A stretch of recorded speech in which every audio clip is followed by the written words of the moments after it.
Assalamualaikum semua, kita berjumpa sekali lagi episod berikut ini dalam rancangan istimewa sempena Ramadan. Ini rancangan untuk membantu Masjid Al-Amin mengumpul dana dalam rancangan Cakap Masjid. Bersama dengan saya sekali lagi kita ada yang berbahagia Ustaz Har ataupun nama panjang Harun Ar-Rashid. Harun Ar-Rashid. Jadi Ustaz, terima kasih. Ini adalah Ustaz pengurusi masjid. Pengurus Pengurusi marah nanti. Pengurus Masjid Darussalam. Dan pengalaman di Darussalam dah 6 tahun Dah 6 tahun. Dan Ustaz juga adalah seorang kadi Saya. Nikahkan orang Saya. Setakat ni berapa ramai dalam rekod Ustaz nikahkan?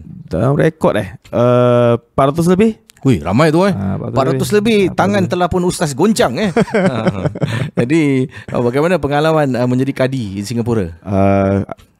Gembira dan kadang-kala menakutkan. Kenapa menakutkan? Kenapa? Pasal kita jumpa macam-macam orang. Macam tak tahu expectation orang. Saya macam KC punya tagline malam seram. Jadi dia macam nikah seram. Nikah seram. Jadi anda Ustaz dah jumpalah pelbagai mungkin ada yang mu'alaf Saya. Yang mu'alaf tu Ustaz kena berbahasa Inggeris. Bahasa Inggeris. Bahasa Inggeris. Ustaz tengok sekarang. Ustaz zaman sekarang bahasa Inggeris Thank you everybody for coming today. Today I like to proceed with it gitu. Tu macam DJ. Jadi Ustaz, terima kasih. Kita akan sambung lah Saya. Kali ini kita nak cakap tentang orang menggunakan Ramadan ni, bulan Ramadan ni untuk kembali fitrah Saya. Maknanya dia nak kembali ke jalan Allah. Dia tak nak tinggal solat ataupun dia nak mulakan solat. Dia nak mula baca Quran, dia nak mula dekatkan diri dengan Islam, dengan Allah. Dia nak mula tahu apa itu sunnah Rasulullah. Dia nak kenal siapa tu Rasulullah. Jadi bulan Ramadan ni orang dan ambil kesempatan untuk mulakan sesuatu. Sometimes we need kita perlukan satu mercu tanda untuk kita start something. So ini Ramadan adalah bulan yang terbaik lah apabila kita boleh cuba nak merubah diri kita ke arah kebaikan. Dulu mungkin rambut kita pirang macam colour sekarang kita dah simple Dulu pakaian terbuka-buka sekarang semua dah tutup-tutup Ustaz. Jadi persoalan saya ni macam mana nak berubah menggunakan dengan adanya bulan Ramadan ni. Alright. Pertama terima kasih Cik Casey dan sama-sama juga Masjid Al-Amin kerana berikan ruang lah untuk kita bersama-sama pada hari ini insya-Allah. Ramadan ni ibarat macam kita masuk madrasah. Daripada dulu guru-guru kita senantiasa ingatkan dia macam masuk madrasah. Bila masuk madrasah itu ibarat macam bila masuk madrasah sekolah, lepas dari graduate daripada sekolah tu kita nak jadi insan yang lebih baik.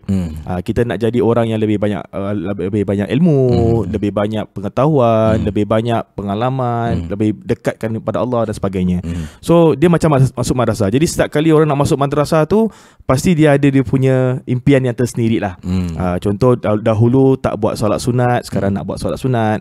Dahulu tak semayang, sekarang nak semayang.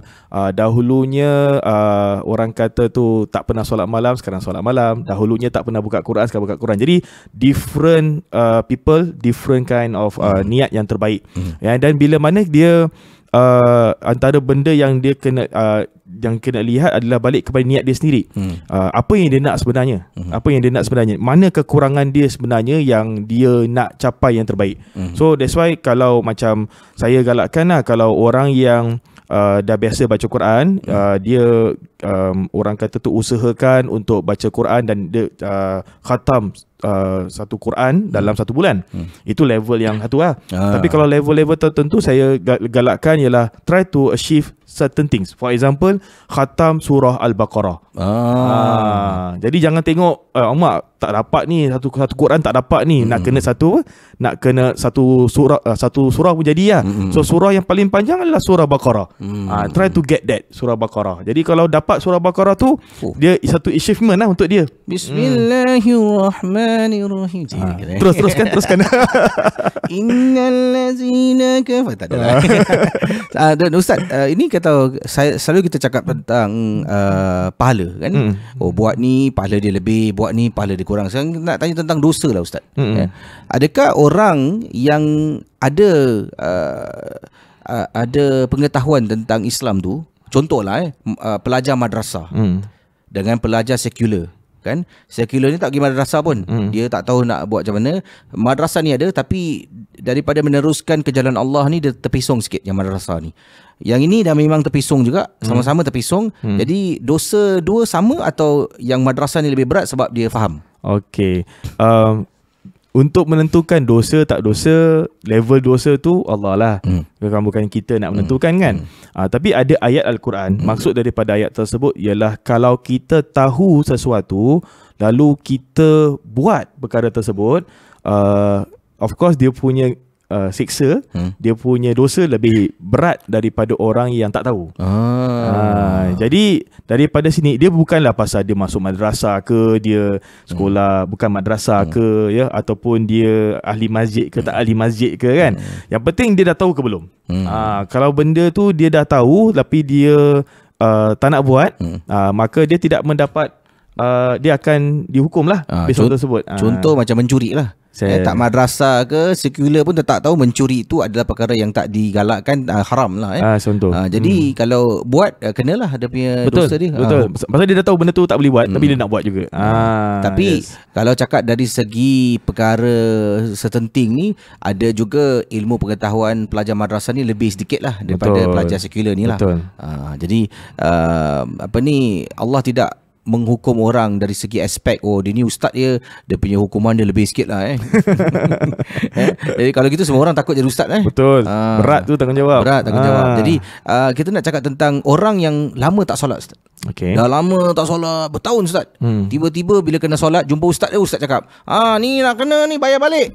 Nak bayar balik. Jadi menjadi satu penghambat. Sebab dengar perkataan bayar balik, aku nak bayar balik berapa tahun dah 25 tahun aku tak solat ni. Macam mana, ustaz? Okey, saya berpandangan lah, dalam pengalaman saya ni, satu orang-orang yang baru nak start, kita punya approach, kita kena faham dia. Okey, pasal ada ayat Quran yang Allah mengingatkan kepada Nabi SAW, Allah apabila nak menegur orang ataupun nak approach orang, kena dengan cara lemah lembut. Kalau tidak, orang tu akan lari daripada kita. Jadi kalau seseorang itu, hidayah milik Allah, that's our tagline. Hidayah milik Allah, maknanya bukan milik ustaz, bukan milik ustaz ni dan sebagainya. Dia adalah milik Allah. So bila seseorang tu jumpa dengan kita, kita tengok dan kita fahamkan keadaan dia macam mana, dan kita akan bantu dia accordingly.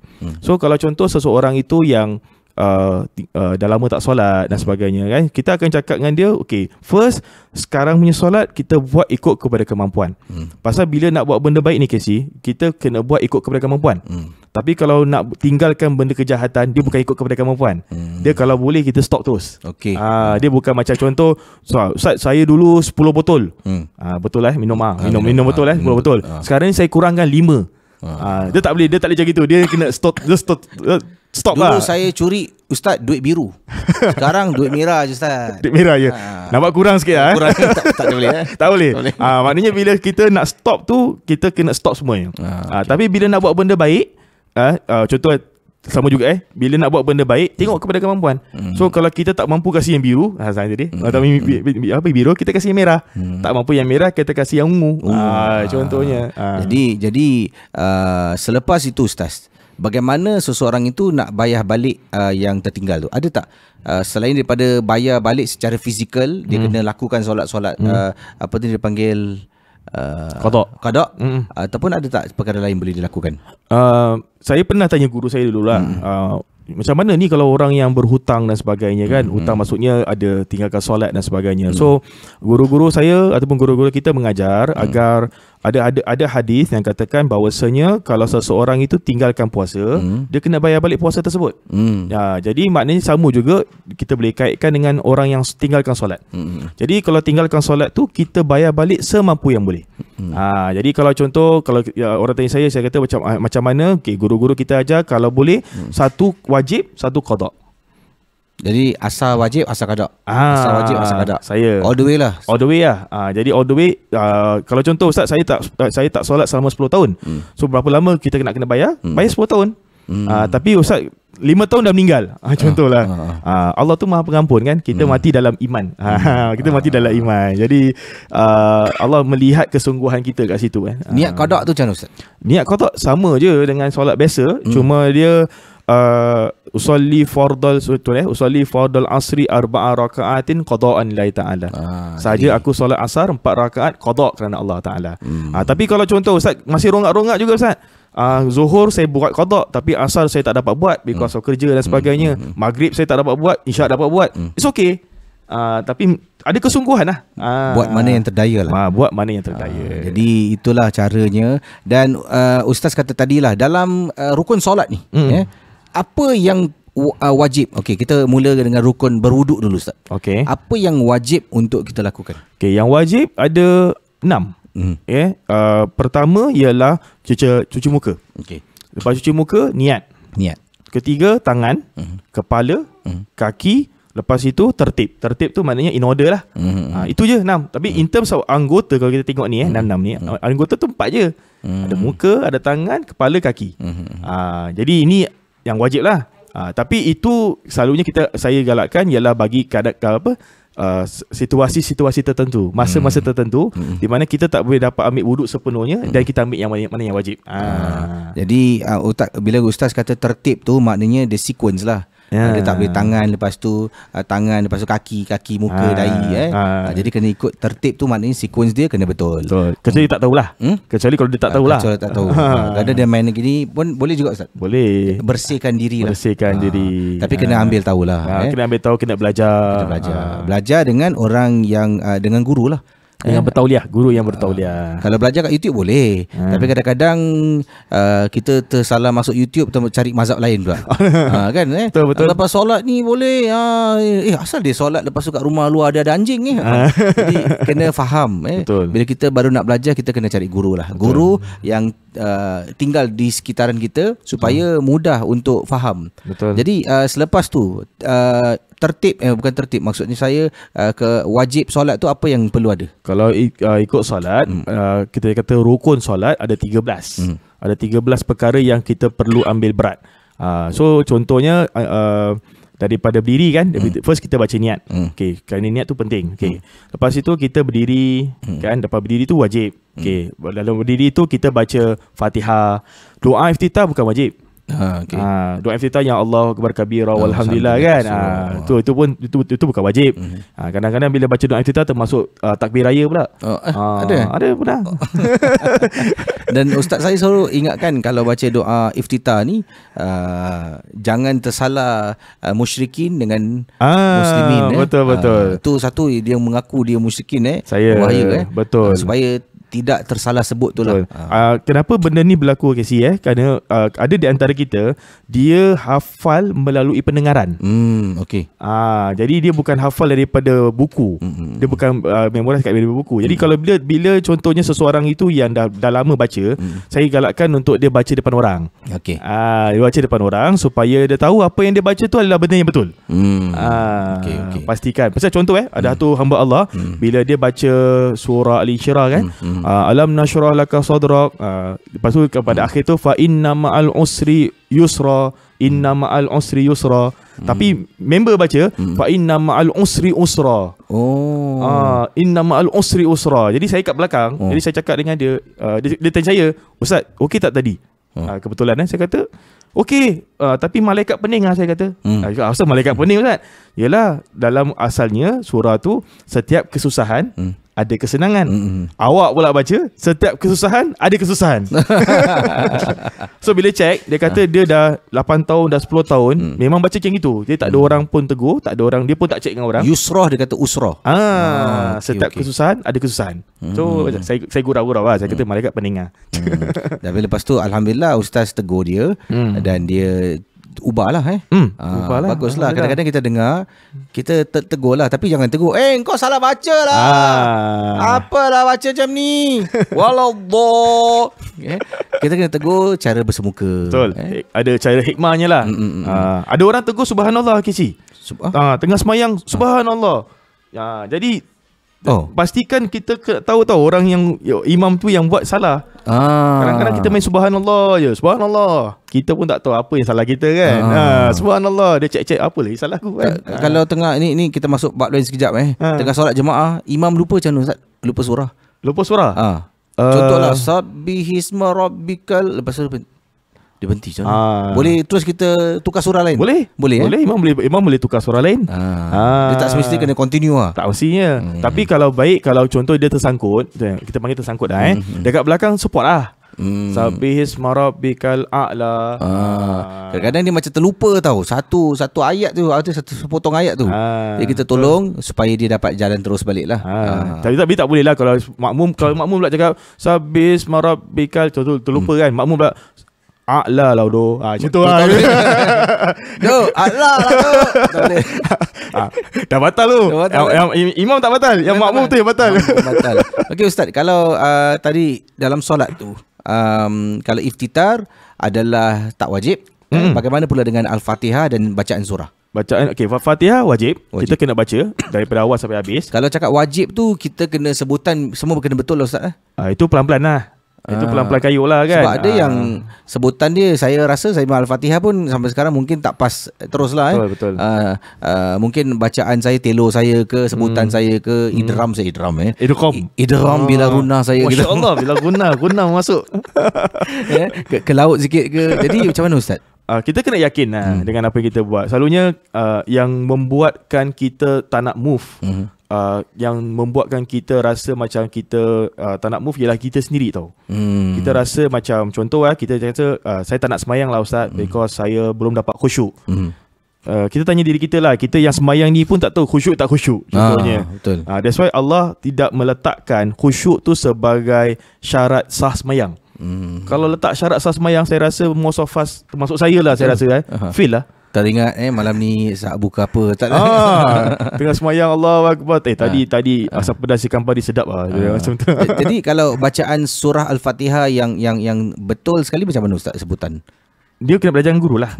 Guru pasal kita nak tengok kadang-kadang ada benda tu minor.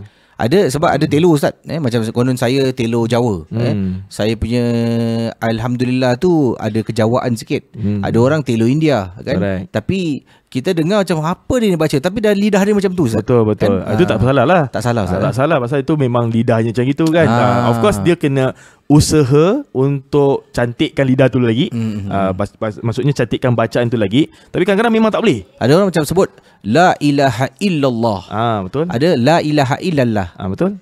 Jadi walaupun bunyi dia sama lain, maksud dia sama lah. Betul, maksudnya sama. Cuma yalah, kalau dari segi kita memang kalau guru-guru kita waktu sekolah Junaid, nampak kalau sebutan dia macam pelat-pelat sikit kan, dia akan diajar sebut betul, paksa lah. Tapi bukan paksa tu, bukan dia tengok lidah dia tu dia. dia suruh paksa untuk baca dengan betul dan sebagainya. Jadi kalau nak mulakan mungkin yang dah lama tidak nak mulakan solat tu, haruslah berguru. Haruslah berguru, betul. Guru yang akan ajar cara dengan betul. Untuk baca Al-Fatihah. Dan kemudian kita bergerak pada surah pula. Kalau bacaan surah tak wajib. Tak wajib. Surah tak wajib. Selepas Al-Fatihah tapi surah tak wajib. Kalau kita, tapi bukan maksud saya itu tak wajib. First kita letak bila kata tak wajib tu maknanya tak payah buat lah. Contohnya bukan. Ini untuk tadi kasih kata ini untuk orang-orang yang baru nak start. Jadi bila orang dah baru nak start, jangan because kerana benda-benda yang tak wajib ini menjadikan kita tak nak start. Okey. Jadi dia nak memudahkan perjalanan perubahan seseorang itu. Betul. Jadi ada banyak nanti kita akan cakap pasal doa kunut, kan? Benda-benda lain. Tapi kalau cakap kunut panjang ke kunut pendek? Tu kunut. Ustaz dah tengok video tu? Dah tu. Saya rasa dah tular kot. Kunut. Kunut panjang, kunut pendek. Kalau kunut nanti orang lebih-lebih pula. Belakang ni ada kola-kola. Kunut. Jadi tertib sembahyang tu Ustaz kata adalah tertibnya, cara dia rukuk ke, iktidal, sujud, bacaan dia semualah. Rukuk, iktidal semua. Kalau kita nak rukuk, sami Allah liman hamidah, sujud kan, itu rukun. Rukun. Tapi bacaan dalam itu sunnah. Jadi kalau contoh Ustaz, saya tahu sujud tapi saya tak tahu apa nak baca, saya baca subhanallah aja boleh tak? Boleh ya? Ustaz, saya tak tahu apa nak baca, saya even subhanallah pun saya tak tahu, saya setakat fizikal aja, sujud je. Boleh tak? Boleh ya? Jadi bila saya share ni, ada orang yang tadi cakap macam mindset dia macam aku belum sempurna lagi aku banyak benda tak tahu so decided tak nak semayang. So selalu saya cakap salah tu. So bila saya share ni kenapa baru buka minda diorang. Macam ini. Kita tak tahu, kita ingat selagi tak sempurna, selagi tu tak boleh semayang.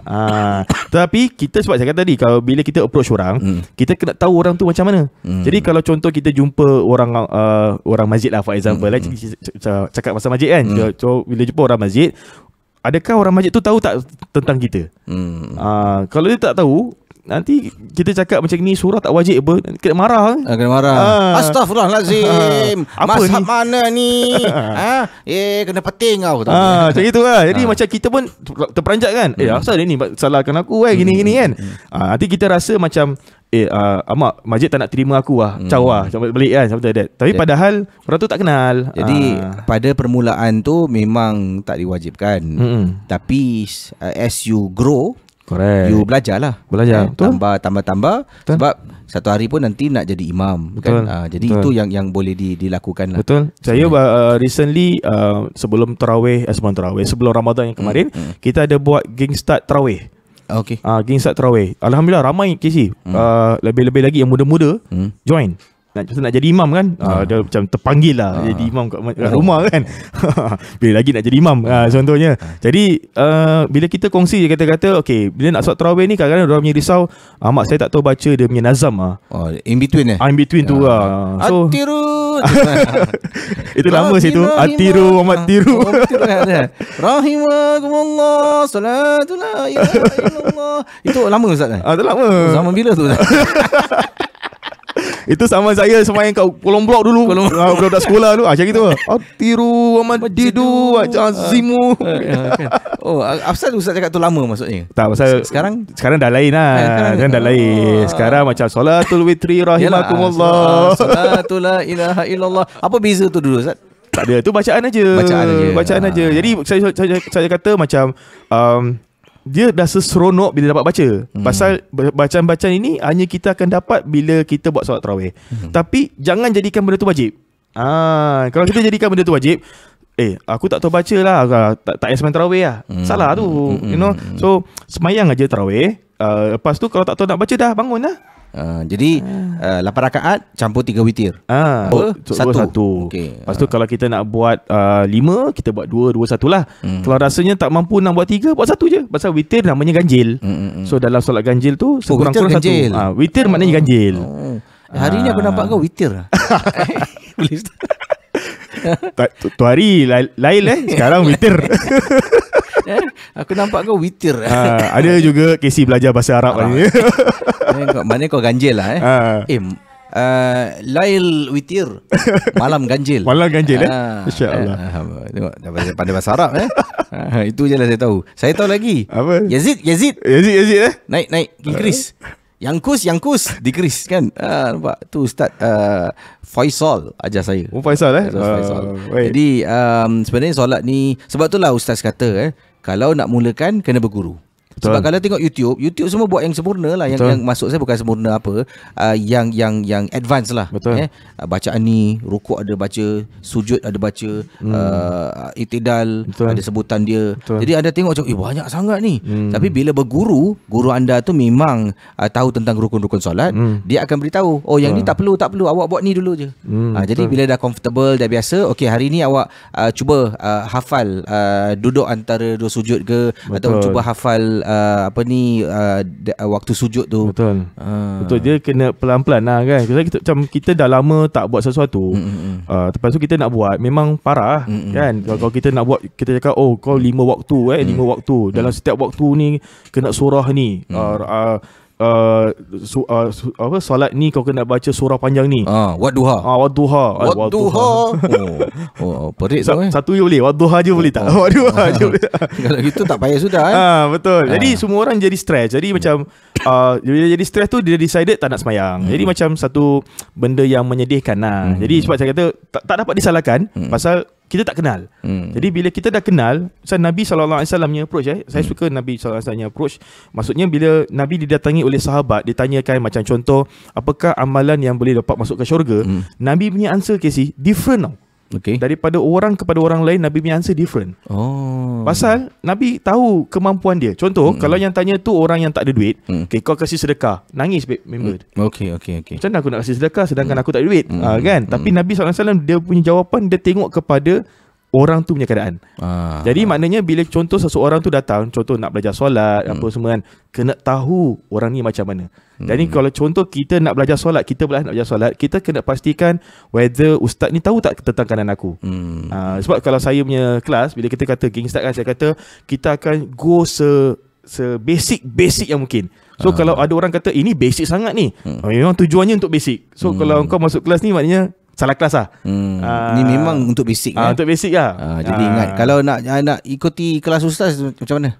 Kita ada Facebook, boleh pergi Facebook kita, namanya Geng Start. Okey, jadi jangan lupa pergilah dan pelajarilah sesuatu. Baik, kita dah sampai di penghujung rancangan Cakap Masjid.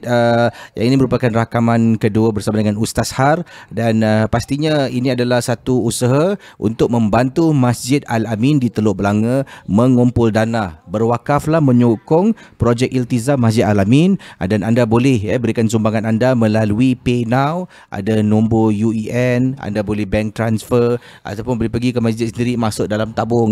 Dia PayNow, pahala dia sama jugalah. Dia macam ada orang tak boleh, ini duit masjid tak dapat. Macam bayar fitrah kan, ada problem, orang tak nak bayar fitrah melalui online. Jatuh niat nak jatuh niat macam mana tu. Sebelum tekan PayNow, sahaja aku bayar zakat, sahaja aku sedekah, baru tekan macam mana itu boleh bayar kan? Boleh lah. Kadang-kadang ada orang cakap ustaz tak ada baca doa. Saya kata tunggulah, sekejap lagi PayNow punya doa keluar. PayNow Alhamdulillah. Jadi ingatlah, masjid kita iaitu Masjid Al-Amin perlukan sangat bantuan anda.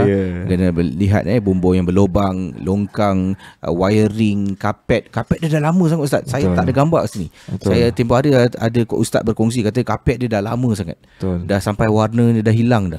Jadi dulu saya pernah ajar sini tau KC, untuk pengetahuan lah. Dulu waktu saya masih belajar, saya mengajar kat Al-Amin. Al-Amin ni memang klasik lah. Tempat dia memang kalau nak pergi, kan kalau nak pergi dewan solat dia, kita tahu sendiri boleh belok kanan, belok kiri.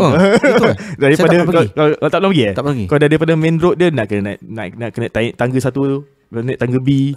Dia kira-kira orang nak solat pahala lebih sikit lah sebab jalan jauh ustaz. Jalan jauh. Lift pun satu lift je kan. Ada tapi nasib baik ada lift lah.